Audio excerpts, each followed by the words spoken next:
सबसे पहले मैं मेरे पुरखों को नमन करता हूं। साथ में इस आरक्षण महारैली में शामिल हुए मेरे नौजवान युवा साथियों, इज्जतदार माता बहनों और बुजुर्गों, आप सभी को मैं मेरी ओर से जोहार करता हूं। एक बार एक नारा लगा के शुरुआत करूं कि जय जोहार का नारा है, भारत देश हमारा है, जय जोहार का नारा है, भारत देश हमारा है, लड़ेंगे लड़ेंगे। साथियों, आज आरक्षण महारैली की बात हो रही है। इस आरक्षण महारैली के अंदर हम लोग जो बारी बारी से अपने वक्ता आए थे, वक्तव्य दे रहे थे। 5वीं अनुसूची 244 से 1 इस सब के बारे में जानकारी दी जा रही थी। आरक्षण का मतलब हम हमारा हक मांग रहे हैं। हक हमारा सिर्फ नौकरी में आरक्षण की बात नहीं कर रहे हैं, जमीन के अंदर भी आरक्षण की बात कर रहे हैं, पानी के अंदर भी आरक्षण की बात कर रहे हैं। आरक्षण के अंदर इस इलाके के जितने भी बांध बने हुए हैं, इन बांधों का पानी दूसरे राज्यों में ले जाया जा रहा है। इन बांधों का पानी यदि हमारे इलाकों को मिलता है तो आज बहुत बड़ा पलायन गुजरात और मध्य प्रदेश के अंदर हो रहा है, हमारे राजस्थान के अंदर हो रहा है। यदि पानी मिलेगा तो खेती की सुविधा बेहतर होगी, और खेती की सुविधा बेहतर होगी तो रोजगार मिलेगा। एक आरक्षण इसकी भी बात हो रही है। आरक्षण की बात हो रही है तो इस एरिया के अंदर, टीएसपी एरिया के अंदर, राज्य प्रशासनिक सेवाओं के अंदर हमारे को 12% आरक्षण मिला हुआ है, जिसके अंदर 6.5% जनसंख्या स्टेबल बेल्ट की है। और हमको इसमें पृथक आरक्षण नहीं मिला हुआ है, जिसकी बदौलत यहाँ बैठे तमाम जो बेरोजगार युवा हैं उनके अधिकारों पर चोट होती है।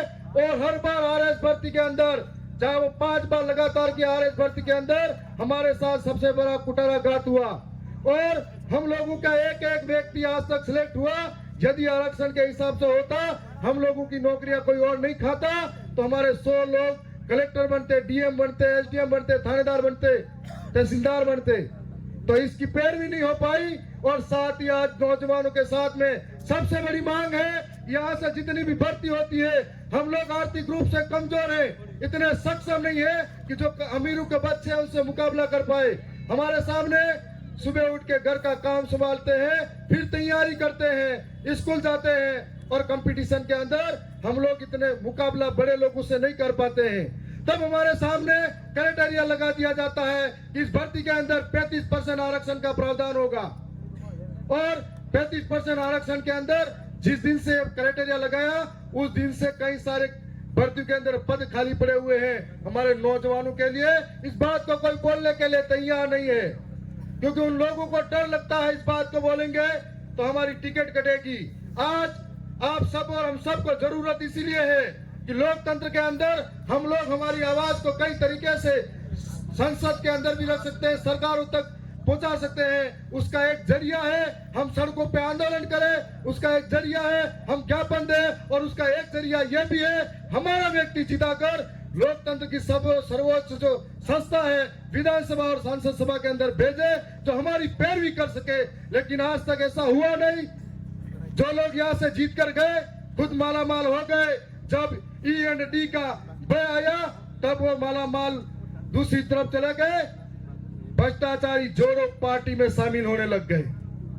और आज जो भ्रष्टाचारी जोड़ो पार्टी है, जब कोई विपक्ष में होता है तो उनको ये कहा जाता है ये भ्रष्टाचारी है, लुटेरा है। हर एक मामले में इसने